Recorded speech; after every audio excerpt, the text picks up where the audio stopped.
Diving into a little bit of a supergroup today for this week, a band that has been around since the early 2000s and has given the Chicago and just worldwide punk scene a little bit of a run for their money. We're talking about a record that I love very, very much. And I first discovered this band through a compilation. So the power of the comp had brought me to this band a little bit, of course, with a recommendation of of from somebody else as well. But today on P is for Punk, U is for Unicornography. Unicornography by the Falcon is a wonderful album released in 2006. Sorry for anybody who's watching this online. I had to scrub the camera a little bit because it was fudged, and I think it's looking better now. But here we go. All right, let's start over. Unicornography from the Falcon, based in Chicago, released in 2006 on Red Scare Industries, featuring members of the Lawrence Arms, Alkaline Trio, and I think some members of Rise Against at one point. They've had a little bit of a lineup change throughout the duration of them making music. Formed in Chicago in 2004 with Brendan Kelly of Slapstick, the Lawrence Arms, Brendan Kelly and the Wandering Birds. That band didn't exist yet. Dan Andriano, also of Slapstick and Alkaline Trio. Neil Hennessy of the Lawrence Arms, and originally had Todd Mahoney on there as well. On this album, it's just a three-piece from my understanding. It's Brendan, Dan, and Neil. Dave Haas then joins the band later in their career. Dave Haas, a great added element for their second full-length album, Gather Up the Chaps. But we're talking about Unicornography today, and it's kind of like it's different than the Lawrence Arms. It's different than Alkaline Trio. It's definitely different than the Loved Ones, or definitely different than Rise Against. It has such a unique sound. It's very DIY, but a little more polished. They had previously released an EP prior to this record, God Don't Make No Trash. They released that in 2005, featuring 5 songs, one of which we will hear a more polished and rehearsed version on Unicornography. So it's, just roots back further than you think, because Brendan Kelly and Dan Andriano kind of started together in Slapstick, which gained a lot of notoriety, and that's why you might hear a little bit of ska rhythms here and there throughout the record. Slapstick, if you've never heard of them or you've never seen them, I don't know, you probably haven't seen them in quite some time. I think the last time they played a show was at Ride Fest way back when, and I had the opportunity to go see them. But go listen to them. I love Slapstick, and it's crazy that that's kind of how it all started. The Slapstick family tree is unreal, and maybe we'll dissect that one day on an episode. But looking at Unicornography, it has this kind of bizarre artwork a little bit. It's got 2 unicorns on there, kind of almost like kind of connected, double-headed, with some, I want to say, flowers behind it, and then black and white's like city. There's like some smoke. I don't know if the city is in shambles. It's kind of just it's pretty random and kind of just like interesting. So I dig it. I don't know if you're gonna really get any understanding of what's going on with the record. I'm sure there's some meaning behind it. I don't know. I don't really know what it is. Now, the first time I had heard the Falcon was on the Plea for Peace compilation, Volume 2, which was put out by Asian Man Records, Mike Park, who I think was at the time Chicago based and had some roots with a lot of these bands. He put out Alkaline Trio Records. I think he put out Slapstick as well. So this compilation came out in 2007, probably around the time when I picked it up. I have not heard of the Falcon at this time. So Plea for Peace had, For Broken Ears by Chuck Ragan, had songs from Alkaline Trio, and had a bunch of it was like a 2 disc long, and it was quite the compilation. It was pretty awesome. And I just saw it as an opportunity. It was like, all right, I like Chuck Ragan, I like Alkaline Trio. I'm going to pick this compilation up and see if I can find some other bands that I can go enjoy on this, which is kind of the point of compilations. Obviously, like they're coming together to benefit the organization of Plea for Peace as well, which is awesome. And the Falcon was on there. Now, the first time I listened to the song that's on there that we'll get to in a little bit, I was like, what is this? This is kind of this raspy voice, this upstroke guitar, and it was kind of weird. It actually took me a little bit to get used to it. At first, I didn't like it. And then I had, in that time, really had started to get into the Lawrence Arms and starting to really dig their music. And then somebody's like, oh, yeah, Brendan's other band, the Falcon, you should listen to them. I'm like, wait a minute. I'm pretty sure I've heard one of their songs. So then I went back to the Plea for Peace and listened to it. It was Blackout that was on there. And then I think with a different like understanding of, okay, this is Brendan Kelly of the Lawrence Arms, who I really enjoy. I really gave it the listen that it deserved. And then I fell in love with it because it's not the same thing as the Lawrence Arms, which is good, which is what you want when it comes to these types of side bands, if you will. I don't even know if that you would consider it a side project. Maybe you would, maybe you wouldn't, but it's pretty awesome. The album, it's faster, it's chaotic a little bit. It has there's rapid fire downstroke guitars. It's got some good, interesting, I guess you could call them melodies. You got a good blending of Brendan and Dan's voice. They're so dramatically different, but they go well together. And we'll talk about that a little bit. And there's constant tempo shifts, a lot of good choruses, a lot of good hooks, a lot of stuff that you always want in a record. In my opinion, it starts with the angry cry of the angry pie. A wonderful name indeed.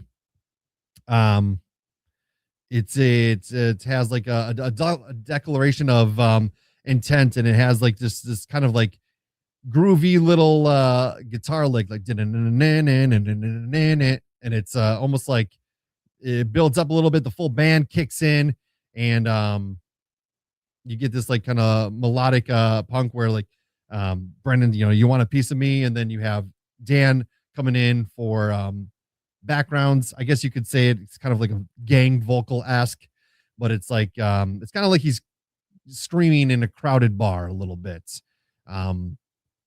It's a great way to really just kick the album off. It's got a little theme of being like cynical. It's ready to explode. You're just maybe a little bit of frustration, like you want a piece of me. And you get that too, where kind of towards the end, where Brendan, he has such a raspy voice. He's got two unique singing styles. He's got his sing-songy style, and then he's got that rasp that everyone knows and loves. And sometimes like he puts so much like air behind it, it almost starts to like fade away a little bit, like a little bit like from exhaustion. You get that at the end of the angry cry of the angry pie. I would like to know like how this came about, how this song happened, but I don't know. It is a good way to kick it off though. And then it goes into Blackout, which is a pretty strong song on the album, and has a little bit of that I think it was like upstrokes to it. It's got a little bit of a ska vibe to it. And then you have a little more aggression in Brendan's rasp a little bit, or it's just like a little more of a full rasp, if that makes sense. It's got a good bass line, and on the chorus, you have Dan again and Brendan Blackout, shout it out loud, and it's just, it blends well. It's not harmonious because I don't know that you can harmonize with the rasp of Brendan's voice, but it kind of is, and it kind of isn't, if that makes sense. It has some some self-destruction in there, living a little bit recklessly, perhaps. That's kind of what I get out of it. And the music on the radio is taking me home. That could be, I don't know. I don't know if you want to take that for like making some poor choices, getting behind the wheel when maybe you shouldn't be getting behind the wheel, and you're just letting the music kind of guide you and lead the focus a little bit. This was featured in the video game Skate, which helped introduce a lot of fans to the Falcon, which is pretty awesome. And of course, it was on Plea for Peace Volume 2. The Skate video games are amazing. Tony Hawk Pro Skater, of course, was an introduction to a lot of people in the world of punk music. And Skate did that. I had a game called Grind Session. It was a skateboarding game as well. And that introduced me to like Black Flag, and I think Bad Religion was even on there. No Effects might have been on there. It had a pretty good, I know Rise Above was on there. And maybe that's why I have such a love for Damaged. But Henry Rollins is a bit of a douche, but we're not here to talk about him. So Skate, it was featured on Skate, which is awesome. Great way to introduce the people to music. The third song, the Lazy Boy 500, I think it's one of the most popular songs that the Falcon has written. It is definitely a fan favorite. It's definitely one of my top favorite songs on this album and that they've written all together as a band. It's got a nice little like guitar strummy. It's got it's almost a little bit of a pop punk structure rather than the ska or straight punk structure. It's got a lot of sing-along movement or moments on there. And let's sing a song about smoking flames that burn down our lazy yesterdays. Let's pretend this poverty is fine and sit out on these porches like we do it all the time. It's kind of just like mocking kind of society a little bit, maybe embracing who you are, or mocking or being sarcastic about being complacent or just being lazy. And it has like this alternating between being sarcastic and having those moments and celebrating who you are in your situation. And it's definitely like the easiest song for people who are unfamiliar with the Falcon to listen to, in my opinion. It is a really good one. The end of the song is so like impactful to me. Your precious savior is laughing while we die, and it's just like this upbeat, happy music, and that like gets a little like melody to it. You see, I think you get a little bit of Brendan's sing-songy towards the end a little bit. He still has the rasp a little bit, but it's not as like breathy or heavy.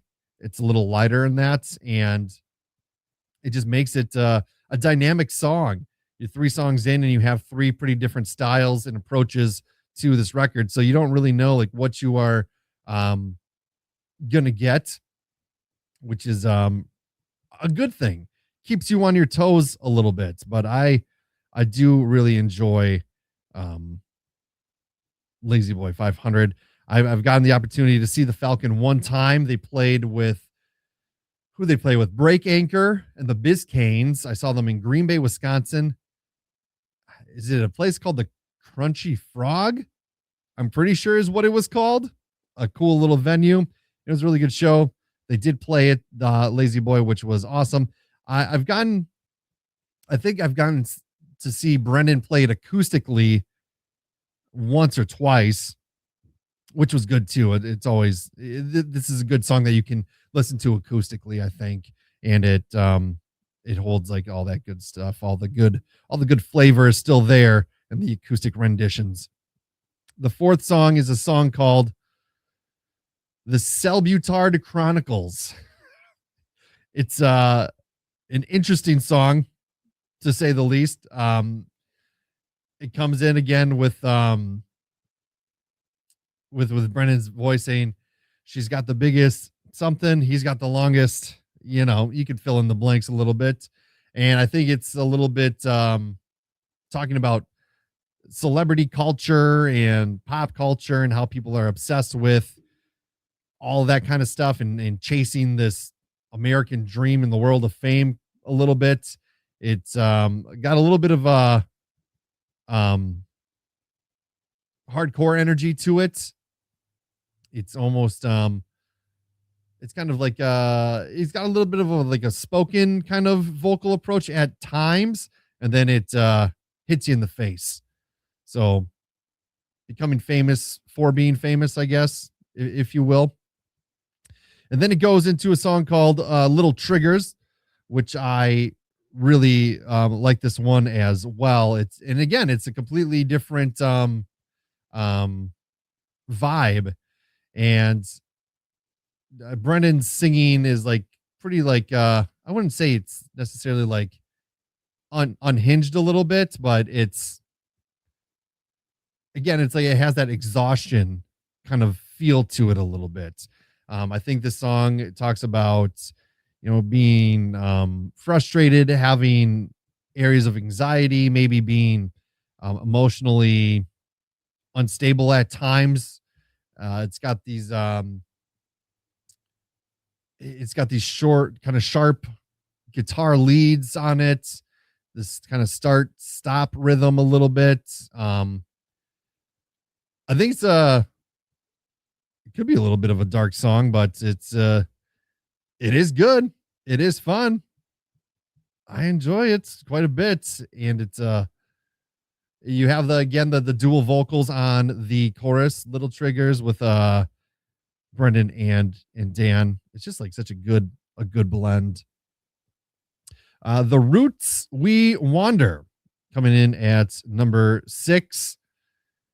You have some melodic guitar work there. You got a strong bass presence. Dan's bass skills are so good. And going back to, I can't believe I didn't talk about this, but in Lazy Boy 500, you see some of that skill from Dan with the little mini bass solo, and it's so good. The tone on this album, the bass tone is groovy. It's good. Like it's got a little bit of like thump to it every once in a while, but it just has something like a unique kind of present bass tone to it, which I do really like. And you have that in this song, The Roots We Wander. I think I'm kind of like drifting through life a little bit is the theme of it, going through the motions, perhaps, maybe about touring, finding friendship, finding meaning in the rigmarole of life. Did I use rigmarole correctly? I don't know if I did. We have to do that a lot, every day, like kind of move through life, and we are still finding meaning with what we're doing. 35 years old, almost 36 years old. I don't know what the meaning of life is. Sometimes I have meaning in my life, but sometimes I feel like I should have more, or I should have a different meaning in my life. I don't know what that is necessarily, but it takes time. You got to go through the things. I am one that does move constantly. I have 8 million jobs. Hopefully that's going to stop soon, but I'm, constantly thinking, constantly going on different like mind routes, physical routes as well, navigating through my family, navigating through a lot of things. And you have to find the meaning while you're constantly in motion, which isn't always easy to do. The Longshoreman's Lament. Interesting title there as well. Is a short song, 1 minute and 22 seconds. It's kind of like brief and punchy, and it kind of has themes of, like, I'm just listening to it again. Sometimes I have to go back and listen to it. You know what I mean? To kind of get it. You get that sweet bass sound again in it, and then you have that brief and punchiness to Brendan's voice. Can you feel it? Can you feel it? And then there's just that raw and exhausted tone with it again.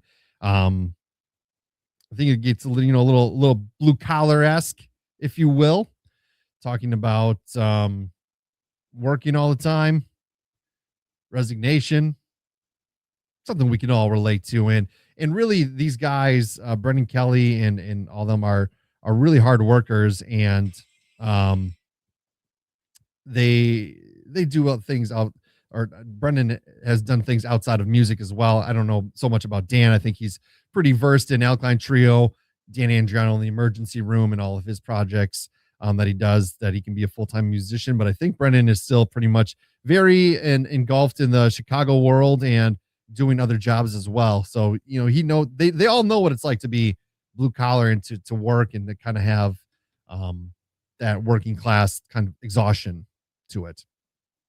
Number 8 is Unicorn Odyssey, by far my favorite song on the record. I had the privilege of seeing this played acoustically as well, and that really transfers well acoustically. It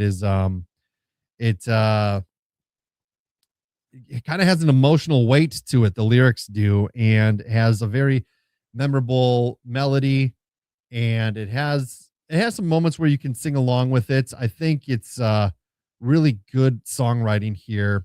And first time I saw you, you were selling hot dogs and stealing your mom's VCR. You sold your Nintendo for a shitty drum set, kind of going through that absurd kind of imagery a little bit.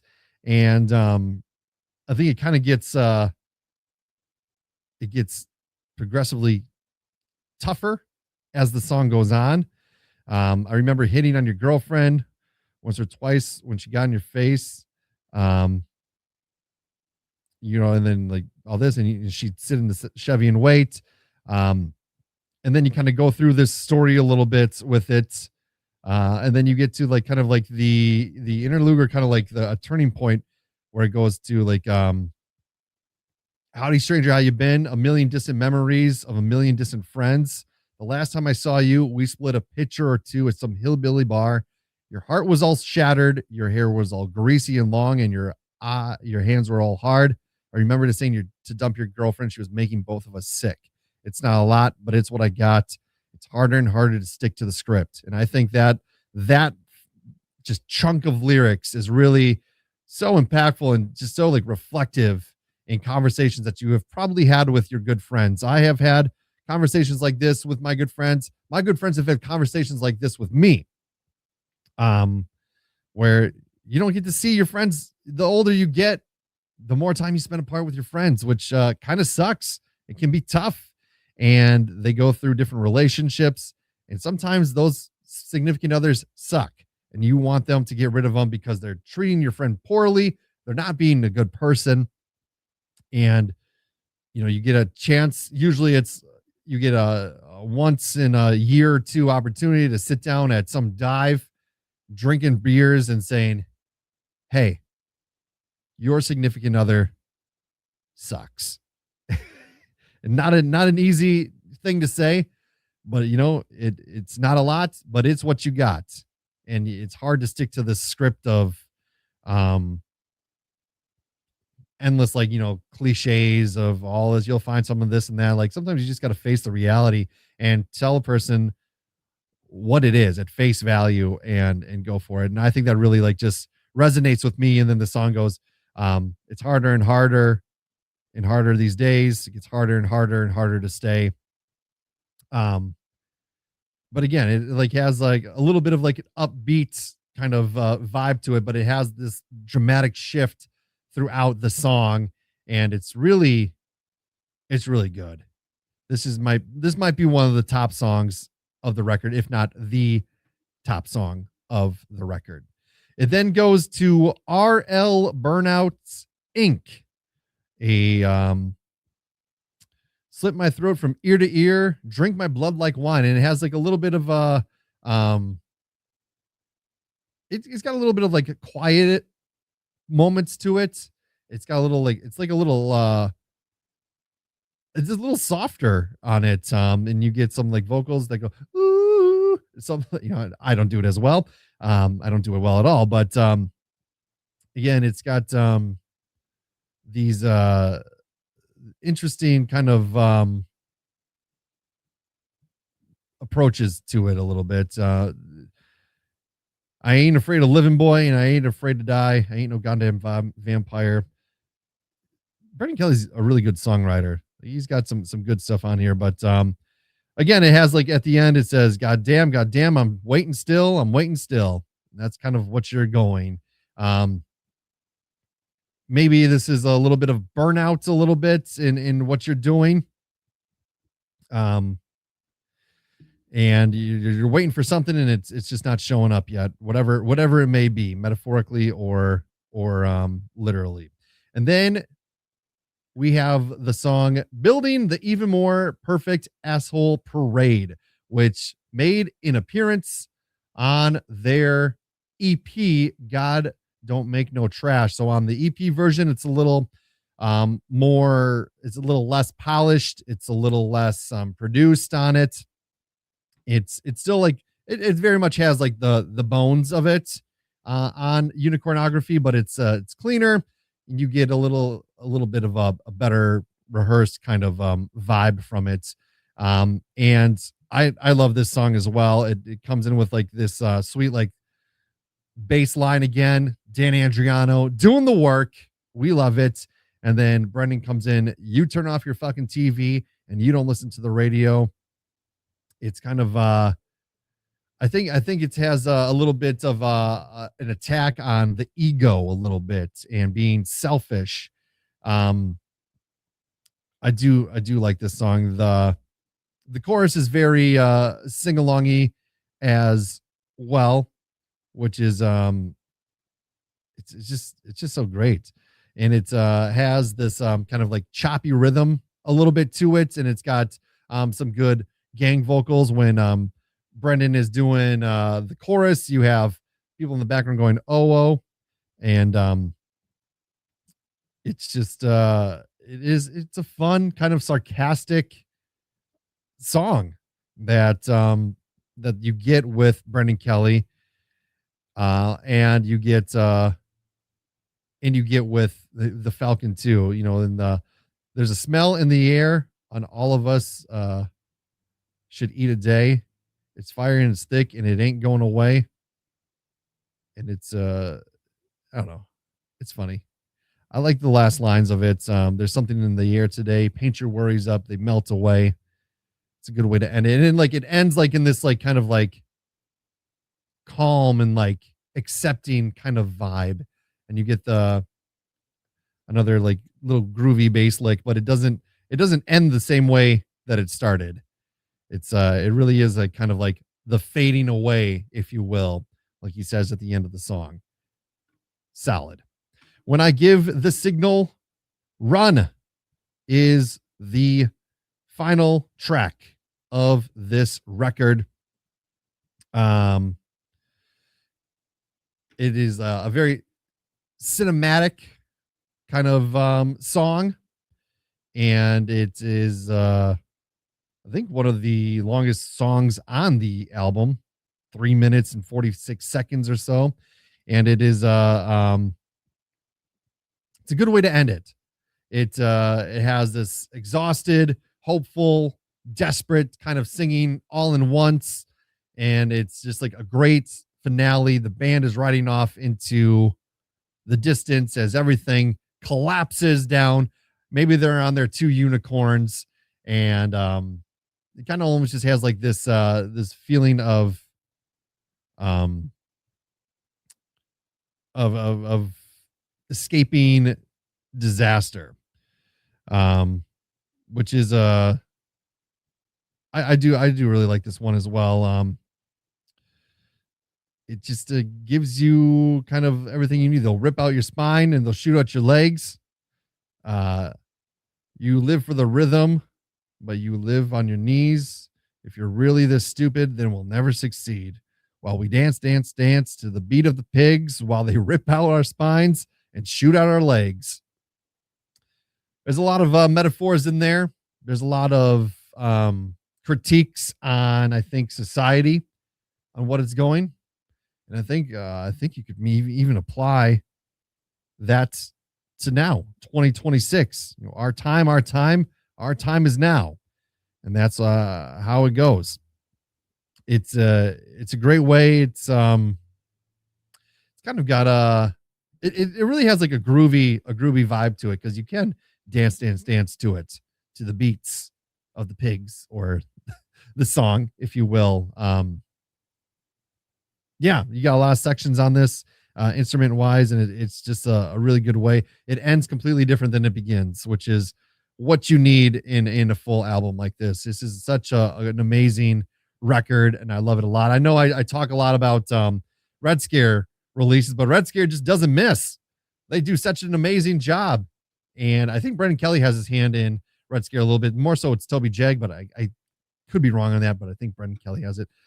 They did release a second album 10 years later, Gather Up the Chaps, that one having Dave Haas on it. And they've played some shows. They haven't really done anything since then, from my understanding, which is a bit of a bummer. I've seen them the one time. I'm glad I got to see them the one time. I would love to see them again because they are really a fun band to watch and sing along. I think they even took what they had and pushed it even further a little bit with Gather Up the Chaps, and it's such a good record as well. So if you haven't given yourself the pleasure of listening to the Falcon, start with Unicornography. You can listen to the EP too, which is really good. It's just very much it's an EP, it's an early EP, and it's solid.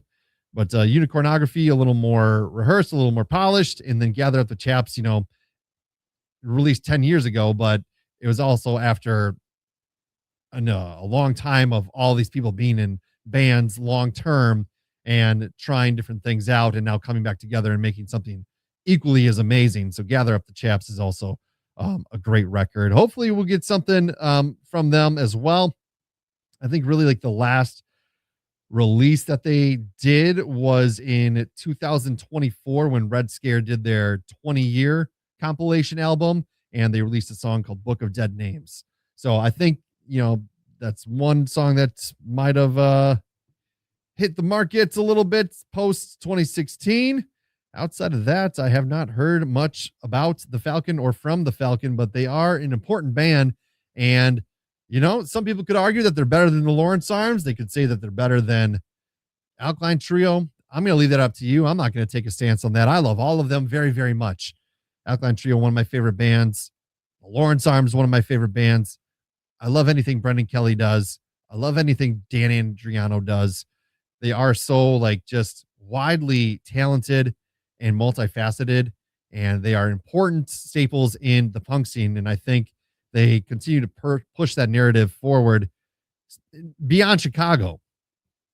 It's important that we don't forget about these records and that we listen to them and that we give the flowers where they are due. I know Alkaline Trio is hitting the road with Rise Against this fall.